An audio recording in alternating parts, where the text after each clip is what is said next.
بلډ پریشر ته خاموش قاتل بیماری وي او دا ورته ځکه وایي چې دا په انسان کې اله راښکاره شي چې کله په انسان کې څه مرض یعنی کمپلیکیشن پیدا کی لکه څنګه په مزغو کې رګ بند کی یا رګ وشلی د پریشر د وجې نو فالج اٹیک ته وشي یا مکمل د ټول عمر معذورتیا جوړ شي په زړه کې رګ بند کی هارت اٹیک کی یا زړه فیل کی نظر خراب کی هایپرټنسیو ریټینوپاثي ته وایي دغه شان ګردې خرابې کی نو دا د دې بلډ پریشر کمپلیکیشنز دي دا ولې خاموش قاتل دی ګوره کو د انسان په سر باندې درد وي کو تبی وي کو داسې یو ځای خوږیږي کو یخني کیږي کو ګرمي کیږي نو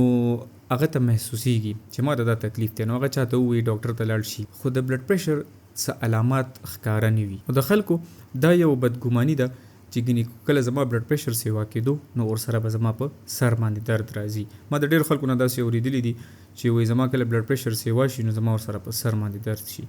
یاد ساتئ چې دا ډېر غلط عادت دی دا خلکو دا زیات بلډ پریشر چې د سر د درد سره منسوب کړی دی دا کتاب کې نشته دی د بلډ پریشر اله چېرته په 1% خلکو کې چې کله بلډ پریشر د 180 نه زیات شي لکه شل کم 200 نه نو د لږو خلکو یعنی د 1% خلکو په دې شاته کوپړۍ باندې درد راتللی شي موږ سره یو مریض په آی سی یو کې داخلو د هغه په سر کې رګ شلیدلی و غریب خبرې نشوې کولی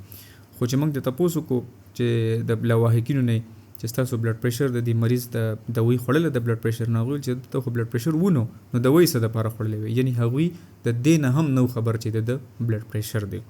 نو طریقه څه ده طریقه ده چې دا بلډ پریشر کتل څه دونه غټ ساينس نه دی چې ګینې دا څه اپریشن دی یا دا په هر کور کې تعلیم یافته هلکان ځوانان جینکۍ شته دا ټول خلک کتلی شي کو نه نو دا ډیجیټل درته په خپله ښیي 2-3 زره باندې کېږي په هر کور کې مشران وي زموږ مور پلار دا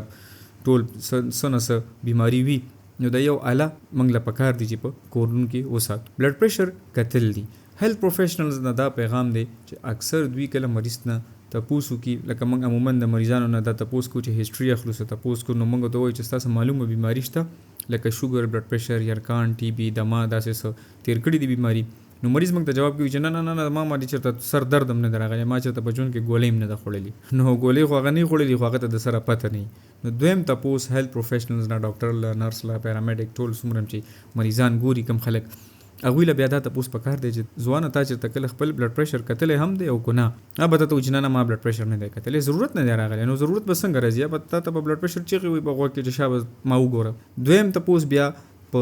هغه کې چې شوګر به هم داسې وي نو تا چېرته شوګر ټیسټونه دي چېرته کړي بلډ پریشر او شوګر اکثر زموږ په معاشره کې په خلکو کې یاد ساتئ اله راښکاره شي چې هغه غریبان څه بل څه کار دپاره اسپتال ته راغلي یا خو چېرته میلمه سره یا خپل بیمار سره راغلي په خطا کې چې خپل ټیسټونه وکړي بلډ پریشر وګوري یا خپل اپریشن له راغلي د بل څه مسلې دپاره نو د اپریشن نه مخکې د خوش قسمتۍ نه زموږ په معاشره کې بیا ټیسټونه میسټونه د اسپتالونو کې وشي چې په ټیبل یې واچي یا چې ټیسټ رپورټ راشي مریض یې اپریشن ته دننه کړی واپس یې راوباسي وایي ستا خو بلډ پریشر سیوا دی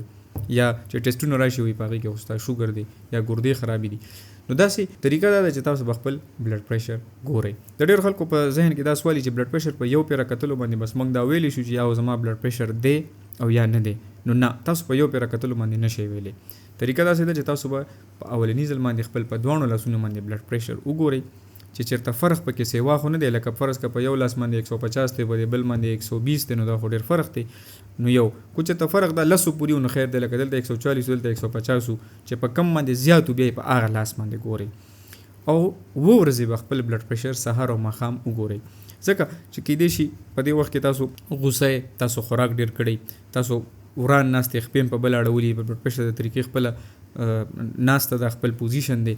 تاسو چای څکلی وي سګرټ هم څکلی وي چېرته اکسرسایز هم کړی منډه هم وهلې وي نو کیدای شي چې په هغه وخت کې وقتي طور پر ستاسو بلډ پریشر زیات راشي نو دغه بلډ پریشر نه دی ته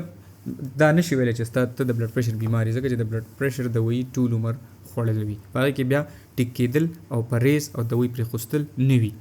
نو ته چاته په یو ځل کتلو باندې دا نشي ویلی چې ستا بلډ پریشر دی او تکړه شه شابه پسوس دوایي ته به د بلډ پریشر تشخیص کوي یا تشخیص طریقه دا ده چې اووه ورځې به سهار او ماښام خپل بلډ پریشر وګوري په یو پاڼه به ریکارډ جوړ کړي او کارډیالوجسټ سره به میلاو شي د زړه ډاکټر سره نو هغه به تا ته وایي چې او ستا یا بلډ پریشر شته یا نشته ځکه چې د هغه ریډینګز به ایوریج کتل غواړي یا مین نو بلډ پریشر کو په دوه مختلف موقعو باندې نن سبا چې کوم ګایډلاینز یا کوم هدایات دي د 130 نه یعنی د 130 نه سیوا راغی برنې نو دا به د بلډ پریشر بیمار وي یا لاندینې د 80 نه سیوا راغی خو دا به په دوه مختلف موقعو باندې چې په منځ کې ګیپ وي، داسې نه چې په یو ځل دې په دوه دغه باندې وکتل او د دوه ریډینګز چې کم از کم 2-3 په بلډ پريشر کتلی وي، نو دا کومه د ورځې طریقه مې چې ته وښودله دا ډېره ښه او پرفیکټ طریقه ده. ډېره مننه.